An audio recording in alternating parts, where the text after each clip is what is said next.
What is a menagerie?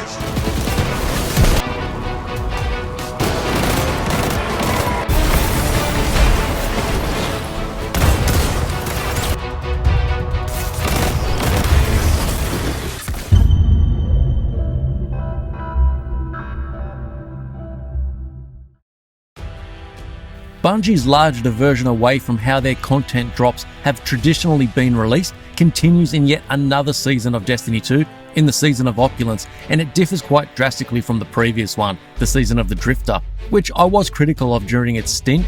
But with the latest additions to Destiny 2, Bungie overall has done a fantastic job in delivering what so many fans want from the game, whilst introducing new and frankly better activities for players to partake in. Nothing in the Season of Opulence is overly original or new, and much of it can be seen as simply evolving pre-existing activities. So for those who are not fans of the game, there isn't much here to make you jump on board, especially when you could just wait for Last Light, a free version of the game, when it gets released. But for those existing players such as myself, and also for those who maybe were let down by the Season of the Drifter, the Season of Opulence is what I was looking for from Destiny 2. As mostly a solo player, Bungie has delivered a fantastic new activity to play, but also giving interesting mechanics around it. So let's take a look at this new activity and how it all works and plays, but let's also dive into the state of the Crucible so far this season and what changes and additions the game is still in need of.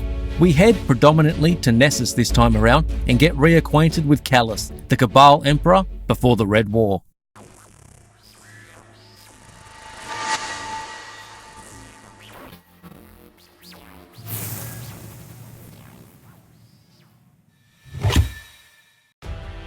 The last update we had for Destiny 2 came in the form of the Season of the Drifter, which focused around the Gambit play mode, which was a bold move for Bungie, centering the entire expansion on a part of the game which, although some people played it, it didn't match the other PvE content or the Crucible. For me, it was a decent update at best, but the Season of Opulence is a large step in the right direction, and for future updates, and if you're mainly a solo player, then this is an update you should play. The main meat of the update revolves around the Menagerie, which is a 6-player, match-made event, which treads a great line between the classic strikes and a raid. It takes the former's action and straightforwardness and couples that with simple but effective puzzle elements that are reminiscent of a raid, along with the 6 players taking part in the activity. I just want to stress though that the Menagerie event is nowhere near what a raid offers, both in length and teamwork that is required. Each run of the Menagerie will take approximately 30 to 40 minutes to complete, so it is much less than a raid, especially when they are first released and still learning the mechanics to complete them. But it is longer than a strike, but how the encounter is structured is more towards that of a raid. Players will have several encounters throughout the activity, which is only broken up by running to the next encounter. If I was to be harsh on the Menagerie, then I would say that this travelling to each of these encounters does nothing more than extend the time the activity takes for no real benefit, but it's a minor complaint at best. The Menagerie is a fun group event to run repeatedly in order to earn the rewards on offer, so let's take a look at how you go about getting those rewards, as players are able to choose which rewards they receive through the Chalice of Opulence.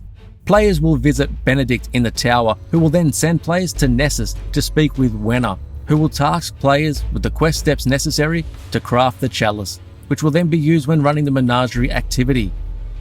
One of the quest steps will find players receiving a ruin, which is slotted into the Chalice.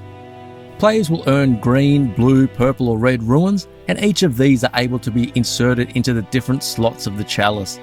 Different combinations will see you rewarded with different weapons, such as hand cannons, sniper rifles, fusion rifles, etc. And it only takes a quick search online to see which combinations of ruins give players what reward. More ruins are earned from completing activities and bounties, and this is done from simply playing the game, such as completing Crucible or Gambit matches or completing strikes for example. But these ruins aren't the only items players will be earning in this season.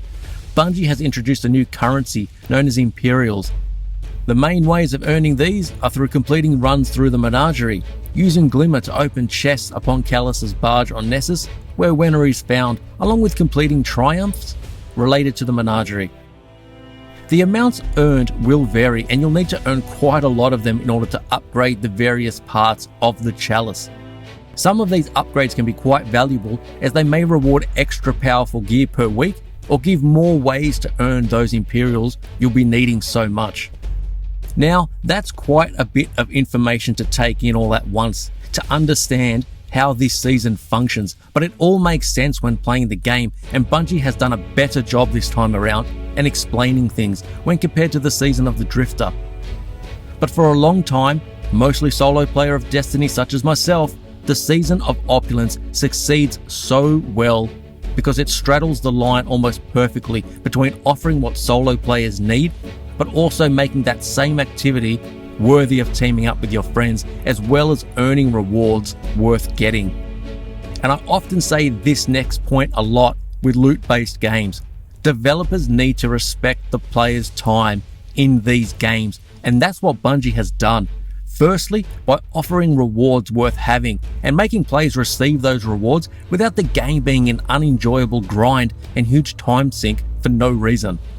Because of the implementation of the chalice, there is no need to grind a Menagerie hoping to receive a certain weapon, as with the correct ruin combination, you'll have been guaranteed the weapon upon the activity's completion. The grind comes about from trying to chase the god roll or better rolls for that particular weapon and all the other weapons. And then there's also the heroic mode, which just takes everything up another level.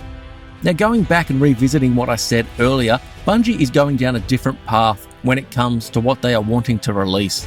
Those expecting some great story content are in for disappointment, as the season of Opulence, just as the season of the Drifter, is mostly geared towards a new activity which will be repeated many times. And this is mostly good, but it also raises concerns for other parts of Destiny 2. Story elements and storylines that have been set up basically go nowhere and don't have any sort of proper conclusion or outcome. As if we play through a certain portion of story content, then it gets forgotten about, and anything that was set up never gets resolved. Hopefully this is somewhat alleviated when the next expansion arrives with Shadowkeep, but will any part of the story intersect with what we've already had, and will it have any actual outcome of its own? Who knows, but these almost forgotten parts of the game don't end with the story. As someone who has always enjoyed the strikes the Destiny series has had, these have been relegated to basically nothing more than a simple or daily activity. We haven't had a new strike since Forsaken, which is disappointing, and would like to see Bungie focus more on these once again and increase their numbers. Then we get to the Crucible. Now, I'm of the opinion that even with its issues, the Crucible and competitive multiplayer in Destiny 2 is an integral and important part of having the game succeed as much as possible. It's another activity to hop into, and it's completely different to the PvE side of the game. There are players who enjoy it more than PvE, others who don't enjoy it at all, and those who play it just to earn the rewards. But the mode is similar to that of Strikes, whereby it just needs some love. Bungie will never perfectly get the balance right due to the nature of what Destiny is, and one only has to look at how Lord of Wolves has been recently, or the usage of Luna's Howl, and not forgotten. Some new maps need to be introduced to keep things fresh, and maybe another game mode, even if it's only for a period. But the main concerns of the Crucible for me, and always have been, is that of the issues with connections and matchmaking.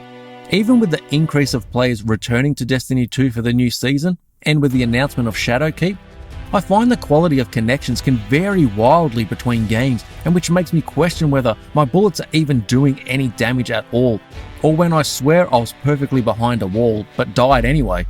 This of course ties in with the topic of matchmaking, and this is something Bungie has never been able to get right. Loading into games going up against stacked teams is one thing, but loading into games and coming up against a team of 3 and a team of 2 who somehow ended up all together against my team of solo players.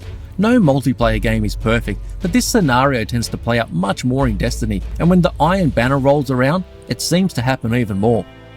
With Activision now gone, I'm hoping Bungie starts to take the Crucible more seriously in the future, and with that comes dedicated local servers. But we'll see if Bungie ever moves away from peer-to-peer, and I don't see it changing until the inevitable Destiny 3, if at all, considering the cost associated with them. Now, one reason why I've held off on this review even more so than my other reviews, apart from getting some quality time in, is because of Bungie's change of direction when it comes to content drops, meaning not everything is there day one, or even known about, so it's a matter of waiting and seeing how the season plays out, and that's the only way to do the season justice in reviewing it. The Truth rocket launcher, a favourite from Destiny 1, has returned to the game as a quest which players will need to complete.